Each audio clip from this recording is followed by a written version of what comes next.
Okay mga ma'am sir, nagbabalak po ba kayong magpagawa ng inyong mga dream house, mga dream home ngayong taon?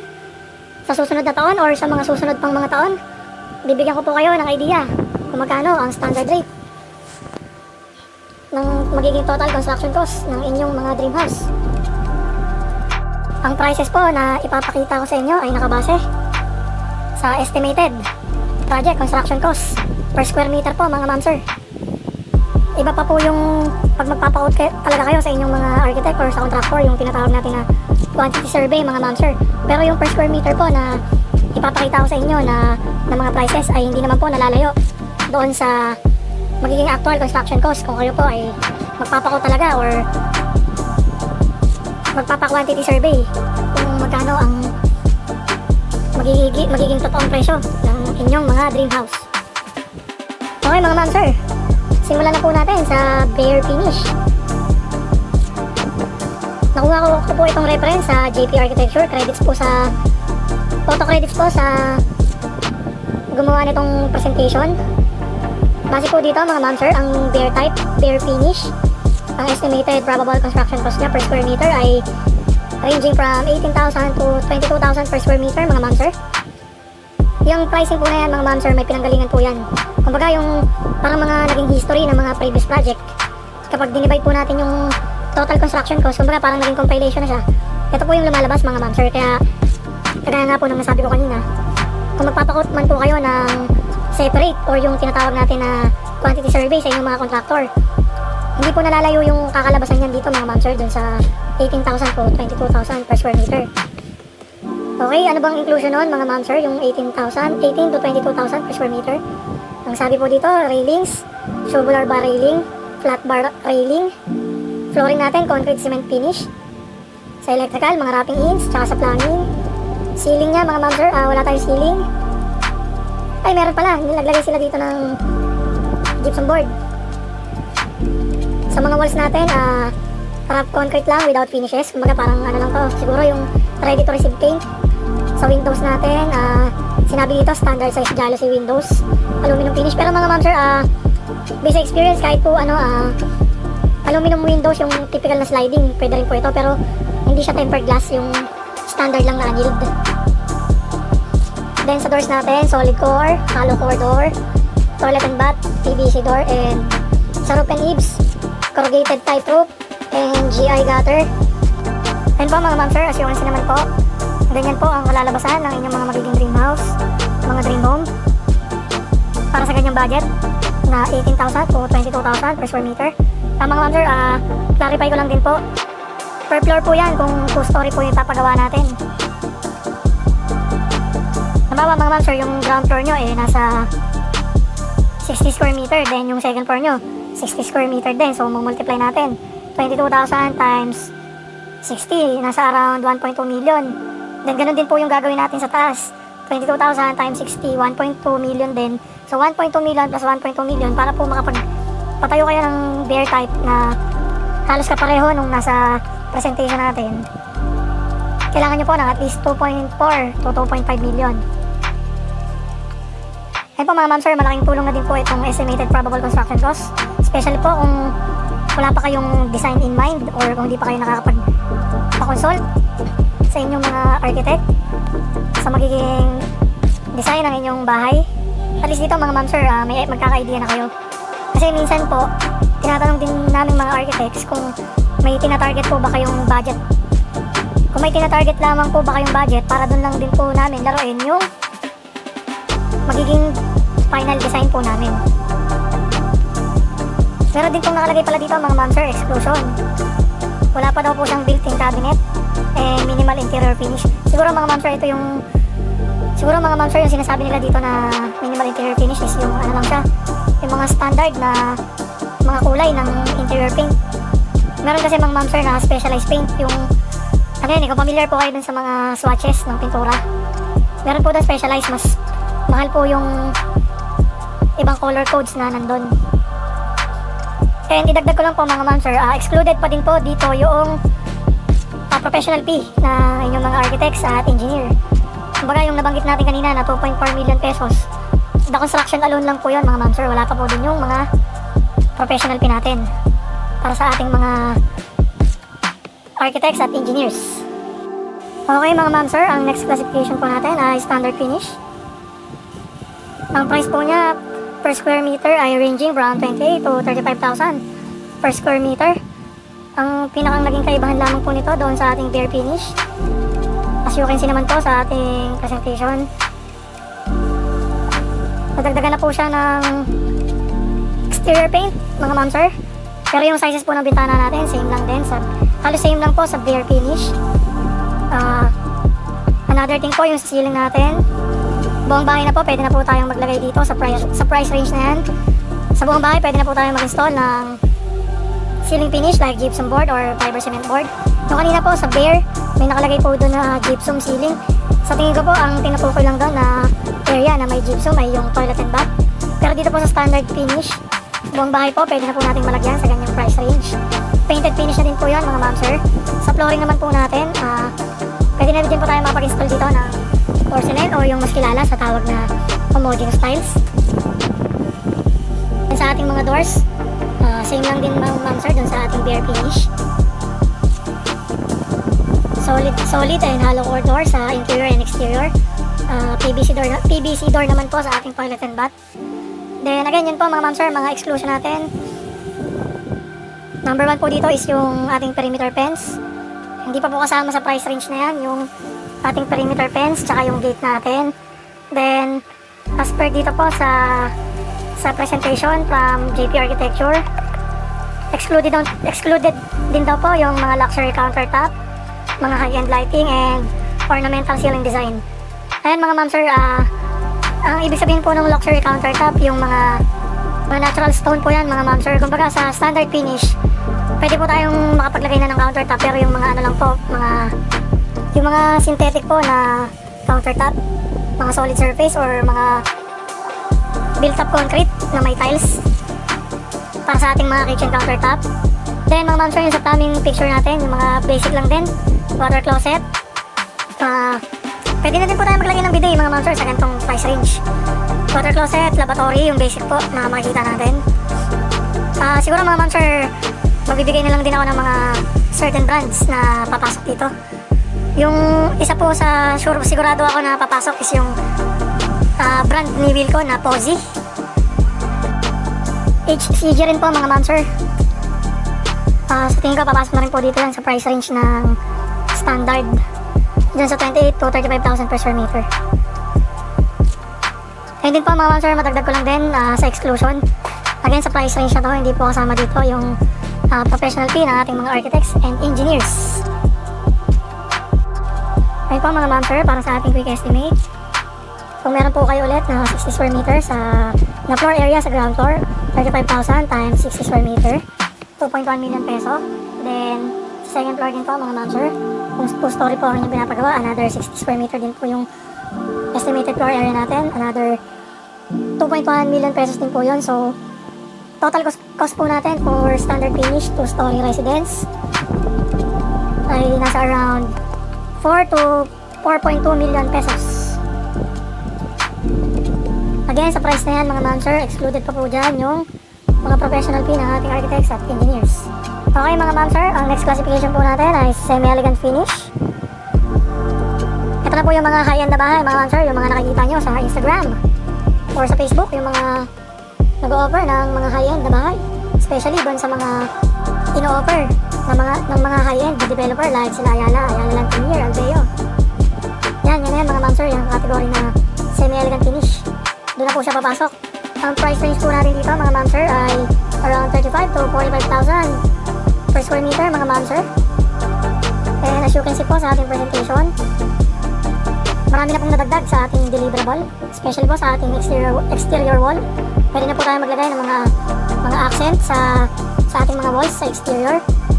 Pwede na po tayo maglagay ng mga engineered stone as wall accent po natin. Pero hindi po lahat mga ma'am sir, kumbaga portion lang. Yung ibang portion po painted pa din, pero sa price range yan mga ma'am sir, kung may special color kayo na gusto, papasok na po yan dyan mga ma'am sir, pasok na yan sa budget na yan. Bukod po sa engineered stone na wall accent, pwede na rin po tayo makapaglagay ng mga exterior wall tiles, ng kagaya po ng nasa presentation po natin. And sa price range na to mga ma'am sir, pwede na tayong makapaglagay ng mga designer na lighting fixture and high quality bathroom fixture.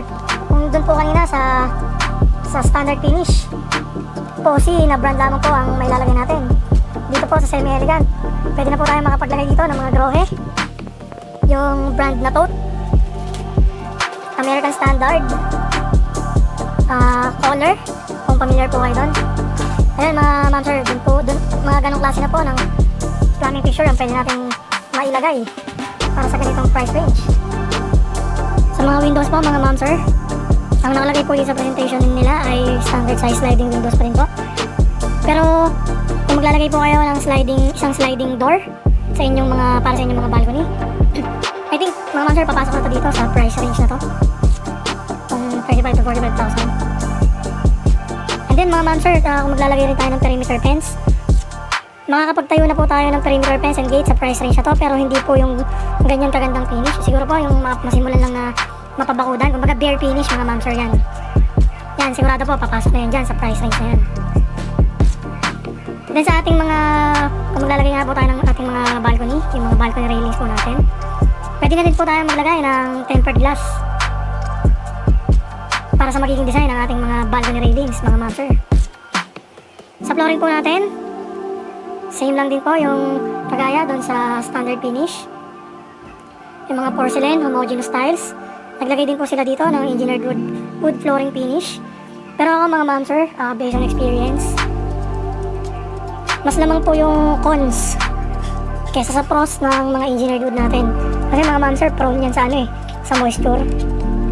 Pag nagka-moisture yan, malaki yung chance na mag-deteriorate. Kumbaga kasi mga ma'am sir, isa lang kasi yung magkaroon ng moisture dyan, damay-damay na lahat.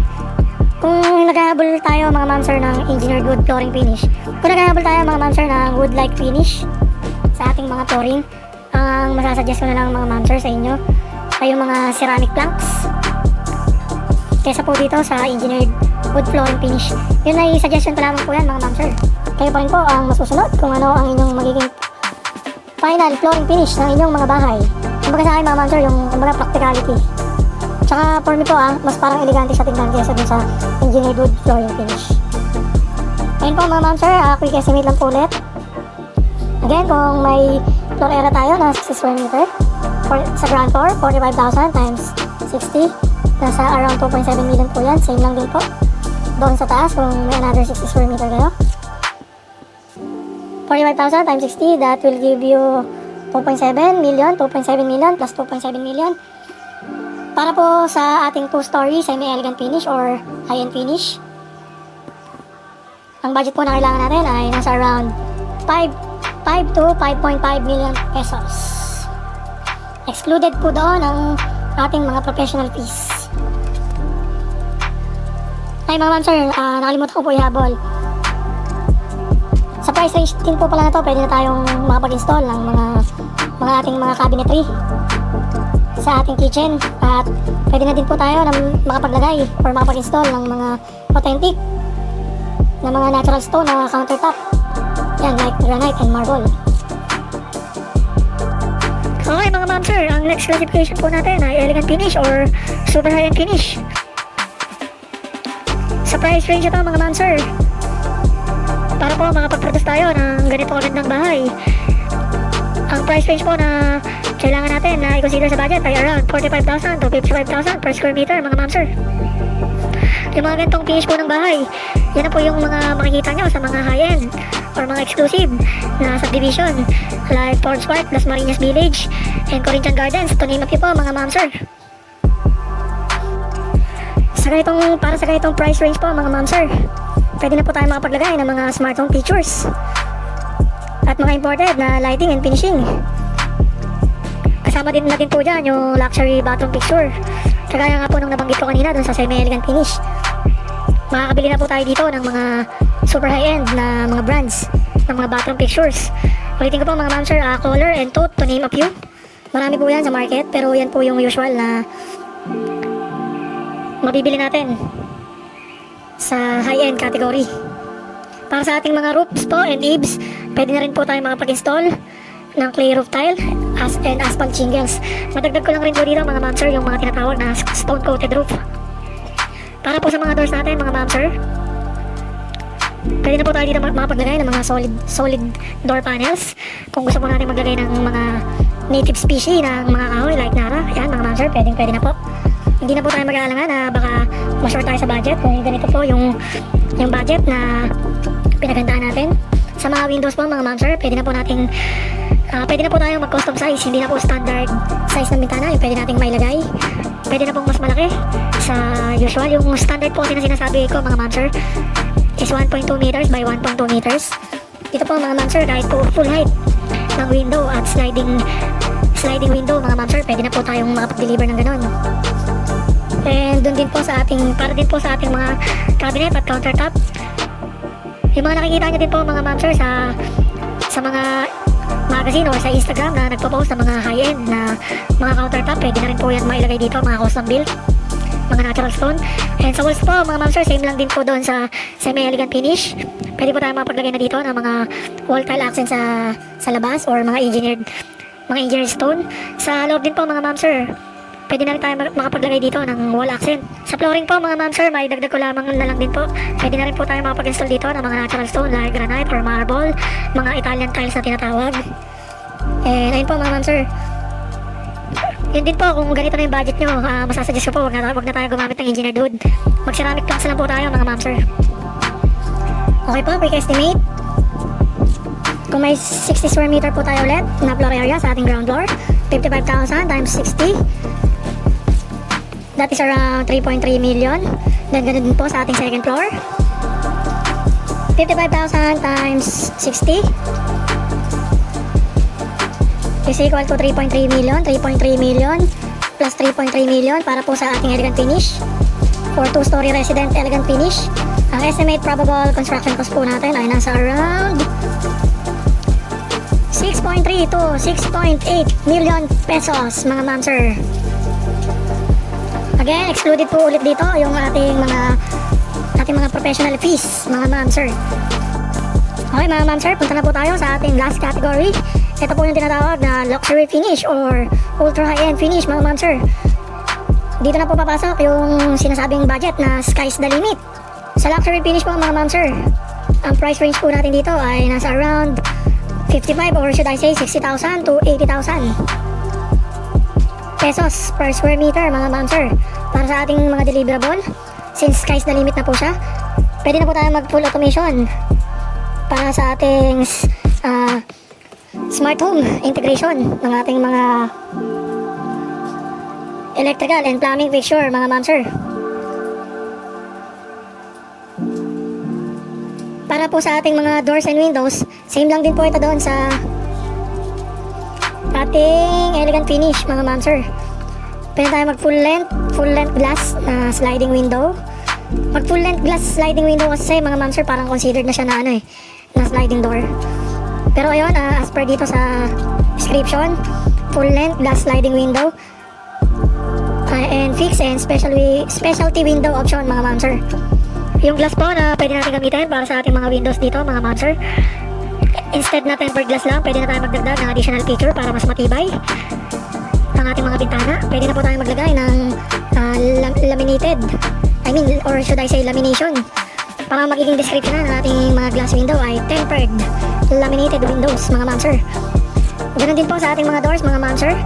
Instead yung mga standard height lang na mga pintuan, pwede na po tayo dito maglagay ng mga oversized na solid wood door panels mga ma'am sir. Pwede na po tayo mag-install ng mga full height and mas malapad na mga pintuan mga ma'am sir. Para sa ating po mga walls, ayun po, as you can see naman po, pwede na din daw po tayo mapag-install ng mga imported na stone wall finish. And yung tinatawag natin na mga ACP or aluminum composite panels mga ma'am sir. Usual na nilalagay ang mga aluminum composite panels na yan mga ma'am sir sa mga building or mga multi-story na structure. Usual na installation yan sa mga canopy or yun nga mga ma'am sir, mga pang wall accent siya sa mga multi-story or mga high-rise na mga structure. So kapag nakapaglagay po kayo niyan sa inyong mga bahay mga ma'am sir, yung aluminum composite panel na yan, ang unang isipin po talaga ng makakita ay sky's the limit po ang inyong paghahanda para sa budget ng inyong mga bahay mga ma'am sir. Sa ceiling po natin, ang nadagdag is yung pwede na po tayo maglagay ng mga Pwede na po kayo maglagay ng mga ceiling baffles or yung mga ceiling accent po natin, mga ma'am sir. Para naman po sa cabinetry and countertops, same lang din po yung mga authentic na natural stone, marble, granite. Yung high-end brands ng appliances, mga ma'am sir, ano na yan eh, kumbaga hindi na yan kasama sa total construction cost. Kumbaga by owner na po yan, mga ma'am sir. Quick estimate lang po tayo ulit kung may 60 square meter po kayo na floor area sa ground floor. 60 times 80,000, that's 4.8 million pesos. Ganun din po sa ating second floor. 60 times 80,000, another 4.8 million pesos. Pag pinagad po natin, 4.8 plus 4.8 million. Ang total estimated probable construction cost po for 2-story luxury or super high-end finish ay nasa around 9 to 10 million pesos, mga ma'am sir. Okay mga ma'am sir, sana po kahit paano nakapagbigay po sana ako sa inyo ng mga ideas kung magkano po ang posibleng budget na inyong kailangan paghandaan para sa inyong mga pinapangarap sa mga dream house o mga dream home. Mga ma'am sir, yung final price po ng mga ipapagawa niyong bahay ay nakadepende pa rin po sa kung ano ang inyong napagkasunduan na magiging design ng inyong mga bahay, mga ma'am sir. May mga factors pa rin po tayo na kino-consider para po makuha natin kung magkano po ba talaga ang inyong magiging estimated na kailangan na paghandaan na budget po. Ang pinaka-best pa rin po talaga, mga ma'am sir, ay lumapit po tayo sa ating mga architect at engineer para po mapag-usapan natin at maplano ng maayos ang inyong mga magiging dream house. Kung may certain amount lamang po kayo ng pera na tinatarget or binabudget, magandang sabihin nyo po yan agad sa inyong mga i-hire na architect, mga ma'am sir, para po doon laruin ni architect yung magiging design ng inyong mga bahay, mga ma'am sir. Kasi po usual po na nangyayari kapag wala po kayong sinabi na budget sa amin ng mga designer, pag nagbigay lang po kayo ng category, like halimbawa yung nga pong present ko kanina sa inyo na high-end, semi-high-end, super high-end, pag nagbanggit po kayo ng isa doon, mga ma'am sir, nang wala po kayong sinasabi na budget, eh most probably ma-design po talaga namin yung bahay nyo as per your request without us knowing na meron po pala kayong tinatarget na budget. So ang mangyayari po sa huli, magkakagulatan po, especially po si owner, magugulat na bakit sobrang mahal ng kinalabasan or kakalabasan ng magiging costing ng ipapatayo nilang bahay. Meron din naman po, mga ma'am sir, may mga case din po na kumbaga sa kotse, mga ma'am sir, gusto niyang bilhin Montero, pero po yung budget na naka-ready niya, pambili lang po na, ang budget po na naka-ready niya ay kasya lamang po pambili ng BIOS. May ganyan po, din po na mga cases, mga ma'am sir. Diyan po nagsisimula yung conflict between the architect and the owner, mga ma'am sir. Yan din po yung mga iniiwasan natin. Siyempre, mga ma'am sir, good vibes lang po sana tayo lagi dito. Maganda po at the end, masaya po lahat. Masaya si architect at masaya din po si owner dahil nag-deliver po ng maayos ang kanilang mga dream house. Kumbaga, mga ma'am sir, communication is the number 1 key para po ma-achieve natin ang ating mga goals. So umpisa pa lamang po, maging klaro na po. Sabihin po natin agad ay architect, 5 million lang po yung naka-ready namin na budget. Pag nagsabi po kayo ng gano'n, mga ma'am sir, wala pong magiging problema. Kung hindi man po talaga kayanin yung 5 million, at least hindi po siya masyadong lalayo sa 5 million yung magiging total costing ng bahay. Siyempre po, mga ma'am sir, pag dinedesign na po yung mga bahay, marami na pong factor din dyan na kino-consider, hindi lamang po yung architectural finishes. Kasama po dyan yung mga engineering trades like civil, electrical, and plumbing. Ayun po, mga ma'am sir, sana po nakakuha po kayo ng idea sa ating content ngayon. Maglalambing lang din po sana ulit sa inyo, mga ma'am sir. Pa-subscribe po sana sa aking munting channel para po sa mga upcoming pa po natin na home tips and advices.